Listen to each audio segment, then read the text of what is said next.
Hey, what's up? This is Chosen, and it is Thursday morning. We finally know what the 10X is going to be for this weekend, and yeah, it's an interesting one. So we will go over all of the context and the champions in the 10X, talk about if it makes sense for you to pull shards or not, and get you all caught up for what is going on in Raid Shadow Legends as we head into the weekend. So let's get into it.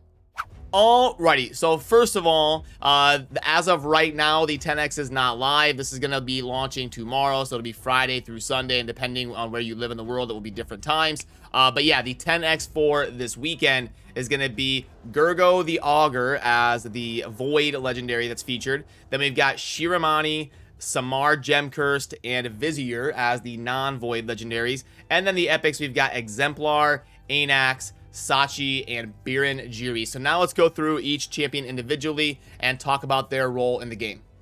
So first up, the Void Legendary Gergo the Augur. Now, Gergo actually has a pretty insane kit, especially for the arena. This Bone Chiller ability here that does AoE buff strip and can book up to be 100% chance to freeze, kind of similar to like a Raze ability. And then it's also going to grant an extra turn, which anytime we get something like that, can get insane value in scenarios like the arena. The problem with Gergo is he's really squishy. You can see there the 16k base HP and then only 1,000 defense to boot. So with 0 accuracy as a base. So he really has kind of a fat rip on the base stats that he has to offer as a champion. But for the kit, pretty insane stuff going on here, especially with the A2 and in an arena scenario for sure.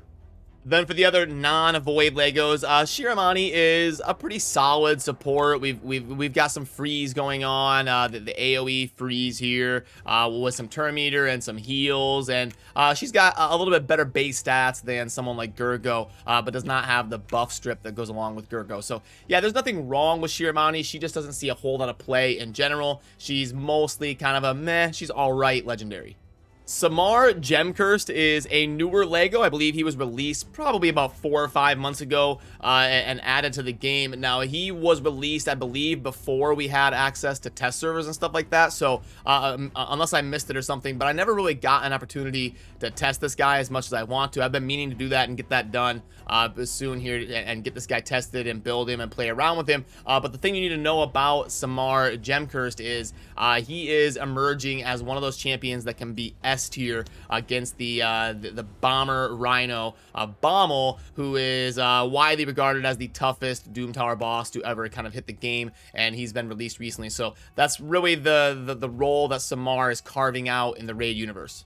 Then the last Lego in this 10X is going to be Vizier Ovalis. Now, he actually has one of the most insane abilities for the clan boss here on an A1 default, where you can book this up to a 50% chance of increasing all the debuffs by 1 turn. So this guy, for some of those more normal unkillable comps, or I mean not necessarily unkillable comps, but some of those normal clan boss compositions before the rise of unkillable kind of taking over everything, Vizier was god tier because of that A1 constantly extending the decreased defense and the weaken, the poisons, the HP burns, all that type of stuff that you place on the clan boss. This guy is god tier for that. He's kind of fallen out a little bit as the unkillable comps have emerged recently in the last year, as we get better and better tools to help the player base really build and utilize these unkillable compositions. But that is definitely Vizier's role, is the A1 extending debuffs in the clan boss. But he is also actually emerging as a possible S tier champion against the new bomber Rhino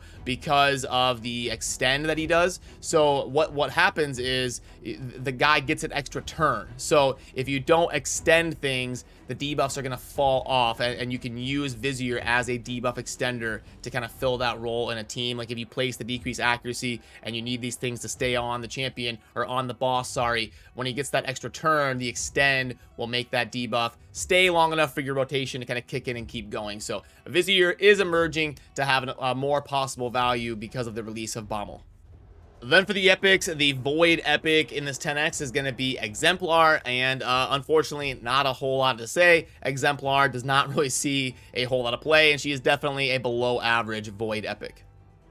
Anax from the Undead Hordes has got some interesting utility with the A1 defense break. He can also do weaken, and then he's got that extremely valuable decrease accuracy debuff against the Bommel Rhino. So yeah, Anax is probably going to see some niche gameplay in Raid going forward.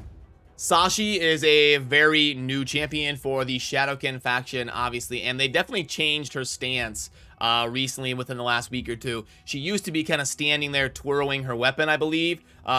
Whatever she was doing, it was not this. They definitely changed her stance to be a lot more casual and like serious looking. They did a similar thing with Maui Tankard back in the day, because Maui used to be standing there like holding her weapon up in the air like this, and then they changed her to the more casual, more serious looking stance here, and then they did the similar thing with Sashi recently. But the main thing for Sashi, I think, is the A1 here, where you've got the AoE stun set possible candidate here, and then we got a pretty reliable 50% chance on an AoE A1 of keeping that decrease accuracy debuff up. So yeah, she could be a fun one, especially for like faction wars on Shadowkin whenever that comes out.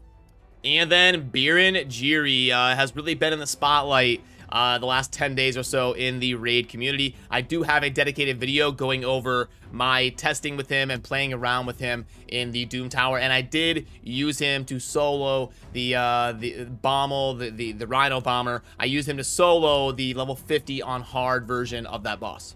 As you see right here, level 50 on hard. This was the team that I used, and it was definitely Biren that was soloing it. The rest of this stuff was just to get me through the waves, and then Biren soloed it in like 15 minutes. So that does it for the champions that are going to be in this weekend's 10X. And if you go under the events tab, you can see the summon rush starting in the 18 hours and 2-minute countdown that you see on screen. That should be coinciding with when the 10X is actually going to be live in game, so you'll want to verify that before you pull shards if you're going after any of these champions. And again, just to remind you, it is Gergo the Augur, Shiramani, Samar Gemcursed, Vizier Ovalus, Exemplar, Anax, Sashi, and Biren. So what do I think about this event? Having Biren is handy to go through Bommel, the boss in the Doom Tower. Really handy to have him on your account. I think for most of you 10X events, if you watch my channel, you know this by now, but I like to use them more as epic chasing opportunities, because with how many legendaries they just keep slamming into the game, 10X is kind of like getting worse and worse and worse. They almost need to bump it up to a 25X or something. So I like to use it as an epic chasing event. So if they ever have Maneater or Madame Ceres or Miscreated Monster, something like that as an epic champion in a 10X, that's when I think it's better, a better opportunity to go ahead and get after a 10X. Using it as a legendary chasing opportunity is not that great, and I don't see anything really account changing as far as legendaries. There's no Duchess, Masha Led, Battle, Sify, Krisk. Those type of 10X I think are worth legendary chasing, but for most of them, like this one, I would only pull shards if you're really going after one of the epics in it, and in this case, that would probably be like Biren if you were wanting to have that capability on your account to be able to build Biren to help you progress against Bommel in the Doom Tower. Then to get you caught up on the other things going on in the game right now, CVC has ended. Good luck. I hope you were able to win your match. We unfortunately were not. We had a tough one. GG, but we're not able to take this one down. I will grade the accessories that I got live and let you know my thought process on grading those. So alrighty, I'm not seeing these yet. We've got a couple 6-star Legos. Defense. It's got attack, which is very unfortunate. You don't want attack on a defense amulet, but this could still roll pretty solid. Let's go ahead, bump this up to 12 really quick and see how it goes. Okay, resistance. You're really hoping to avoid attack rolls on a defense amulet for sure. So far, so good. And boom, pretty solid. We can bump that up to 40 accuracy and 30 resistance via glyphs. So really not a bad amulet there. Definitely worth holding on to because it is also the GG set here, where you see the reaction amulet is definitely really solid on the right champion in the right situation, especially in the arena. And we've got another one here. So this is another defense amulet, and see, this one has attack on the bottom right here. You really want to avoid those attack rolls on a defense amulet. Accuracy is good. Ooh, attack. If it goes double, that really hurts. The reaction set's really good. You want to lean towards the side of keeping reaction pieces, especially when they're 6-star legendary like this. So I probably wouldn't sell it anyway, but this is a reaction amulet that I can get up to 40 accuracy, so that is definitely worth keeping right there. So pretty solid all in all. We got a couple tanky amulets to add to the board here.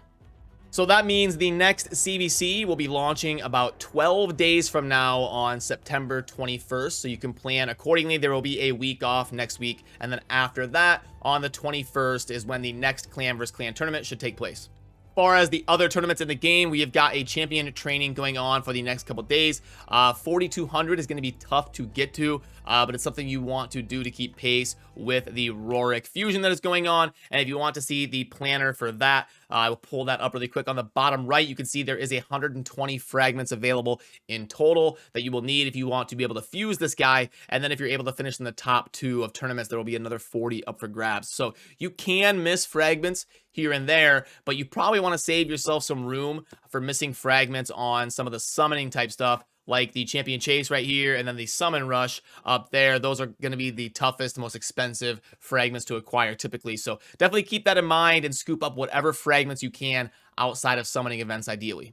Then there is also that special Ice Golem tournament with the High Elves. I did do a dedicated video on this. I'll try to remember to link to that right there. I did end up making one change. The too long didn't watch. I ended up putting Ellen Aril in my team, and then going into the team AI, the team setup, and changing Ellen Aril to not do her detonate, because you don't really want to chunk down the Ice Golem's HP, or you risk making your team not a 100% win rate. So I did make a change here, but I am in number 1 on my group here. I'm gonna probably get the lowest amount of points I can to finish in the top 2 is kind of the goal there, because it's not really a crazy golem event, but there is a legendary book up for grabs. I'm glad they didn't make it like a chicken or something. I'm glad they at least put the book up there, because you're having to build a special team around the High Elves. But in case you didn't see the video, I will really quickly show you my process here. I went on level 20, and then I built this team. It does Ice Golem in about 3 minutes. Very heavy support, built around Tayrel and Ellen Aril over here, doing the main source of the damage, and the other 3 are just there to support them. Then we've also got an artifact enhancement event right here. I hope you did the majority of this during CVC to double dip your points as much as you could. And if you have not gotten to 26-25 to get the fragments, you definitely want to get on that, because this is going to be ending today. And there is also a dungeon divers that you want to make sure you're getting to 2,500, but probably once you get there, you definitely want to push it to 30-50, because we always want to scoop up core hammers in game when it's realistic for us to do so. And now we can head on to the shop and see if there's anything worth plugging in here. So 12 times 4, 48 on the brews. I don't think this is going to be anything super incredible. We got the 4 on the chicken, and then the 2 for the 5s, and then 5 and 3 on the tomes. Okay, I believe that's everything. 2.17, so close. Typically, if I'm going to spend that much money, I like to get some shards out of the deal, or at least something with a lot of upside like that. So there's no energy or anything for gear, mainly just book and chicken for developing champions you already have without any champion acquisition, but not anything amazing there for the great deal. Mixed pack in my opinion, but it's not the worst offer you're going to see. Let's see, the $10 energy one here. Let's change this. Let's go on silver, 300k, and then energy of 600, and gems 300, and full energy refills of 4, 1.77. Not gonna cut it in my opinion. The monthly pack is about a 2.5. The pack string here, I think the energy one grades out like a 1.7, 1.8, but looks pretty decently priced. 5. And then, yeah, 10, 15, 20. Well, yeah, it's still going to be expensive to get to that 3. So probably not a rabbit hole I would go down personally. But if any of you have, definitely let us know in the comments. I would really love to hear what the full offer is, because I can't remember this one fully off the top of my head. And then a divine crit rate set one just popped up here as well while I was closing the shop. But $30 for divine crit rate gear is not going to cut it in my opinion. Really, that would only ever be worth it if it was like lethal or swift parry or divine speed, something like that. There's really only like 5 sets you would ever consider spending anywhere close to that amount of money on. So the divine crit rate one is definitely going to be a pass. And even then, typically only the high arena or high spender arena competitive players are going to be buying the gear packs like this. So alrighty, that is going to wrap up this one. And remember, the 10X is going to be Gergo, Shiramani, Samar Gemcurst, Vizier, Ovalus, Exemplar, Anax, Sashi, and Biren Jiri. So if you're watching this video right away, there is a link down below in the pinned comment. I will be live for the next few hours if you would like to come hang out and say hi while we're playing some Raid here and talking about everything going on. So as always, thank you for watching. Have a great end of your week here. Peace.